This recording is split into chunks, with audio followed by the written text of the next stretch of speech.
எண்ணிக்கை அதிகாரம் 19.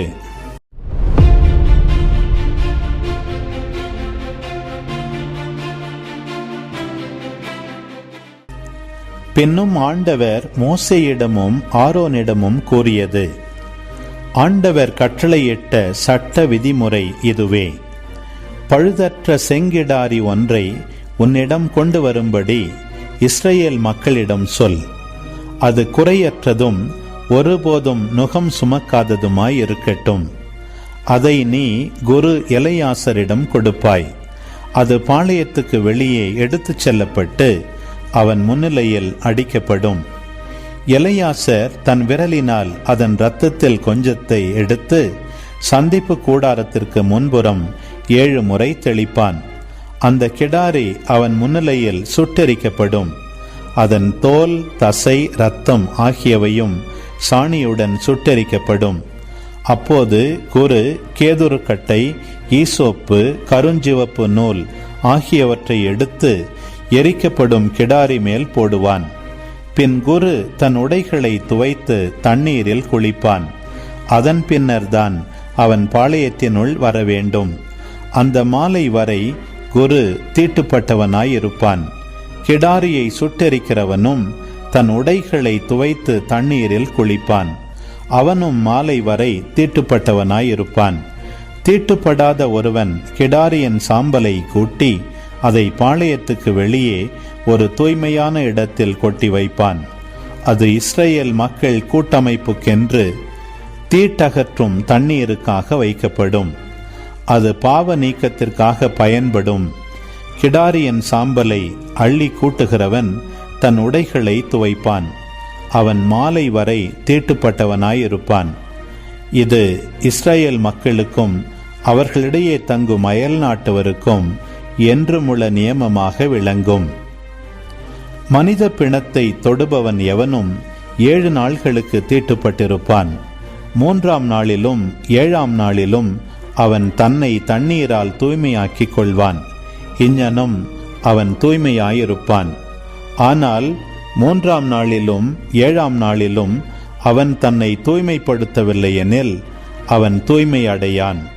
பிணத்தை, அதாவது இறந்துபட்ட எந்த ஒரு மனிதனின் உடலை தொட்ட பின் தன்னை தூய்மைப்படுத்தி கொள்ளாதவன் எவனோ அவன் ஆண்டவரின் திரு உறைவிடத்தை தீட்டுப்படுத்துகிறான். அந்த ஆள் இஸ்ரவேலிடமிருந்து விலக்கப்பட வேண்டும். ஏனெனில் தீட்டு கழிக்கும் தண்ணீர் அவன் மேல் ஊற்றப்படவில்லை. அவன் தீட்டுப்பட்டவனாகவே இருப்பான். அவன் தீட்டு இன்னும் அவன் மேல் இருக்கிறது. கூடாரத்தில் ஒரு மனிதன் இறக்கும்போது இதுவே சட்டம். அதனுள் வரும் ஒவ்வொருவனும் அதில் இருக்கும் ஒவ்வொருவனும் 7 நாள்கள் தீட்டுப்பட்டவனாகவே இருப்பான். அத்துடன் இறுக மூடப்படாமல் திறந்திருக்கும் பாத்திரம் எதுவும் தீட்டுப்பட்டதாகும். திறந்த வெளியில் ஒருவன் வாளால் கொல்லப்பட்டவனையோ, தானாக செத்தவனையோ, மனித எலும்பையோ, கல்லறையையோ தொட்டால் அவன் 7 நாள்கள் தீட்டுப்பட்டவனாயிருப்பான். தீட்டுப்பட்டிருப்போருக்காக நெருப்பாலான பாவம் போக்கும் பலியின் சாம்பலில் அவர்கள் கொஞ்சம் எடுப்பர். ஒரு பாத்திரத்தில் ஊற்று நீரை முகந்து அதில் சாம்பலை இடுவர். தூய்மையாயிருக்கும் ஒருவன் ஈசோப்பை எடுத்து அதை தண்ணீரில் தோய்த்து கூடாரம், அதன் பாத்திரங்கள் மேலும் அங்கிருக்கும் ஆள்கள் மேலும், எலும்பையோ, கொலையுண்டவனையோ, தானாகச் செத்தவனையோ, கல்லறையையோ தொட்டவன் மேலும் தெளிக்க வேண்டும். தூய்மையாயிருப்பவன் தீட்டுப்பட்டவன் மேல் 3ஆம் நாளிலும் 7ஆம் நாளிலும் தெளிப்பான்.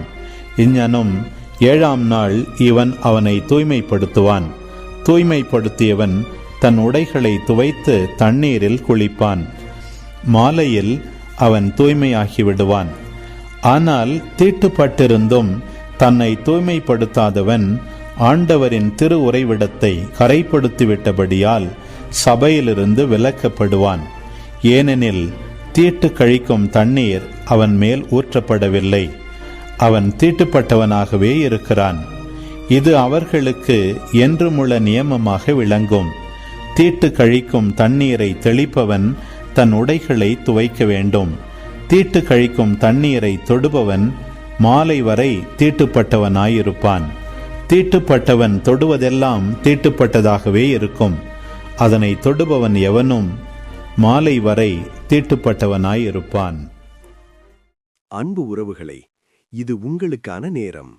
இக்காணொளியில் ஒலி வடிவில் எண்ணிக்கை புத்தகம் 19ஆம் அதிகாரத்தை முழுமையாக பார்த்தும் கேட்டும் ஜெபித்தும் இருப்பீர்கள்.